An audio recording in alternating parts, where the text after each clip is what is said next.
This is a female Baltimore Oriole, I believe an Immature, and this is Charleston, South Carolina.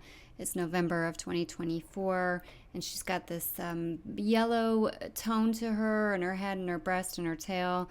A little bit of white makes me think it's an Immature, and here she's back, and she's got a gray bill and dark eyes, and the female Baltimore Oriole is very similar to a female Bullock's Oriole.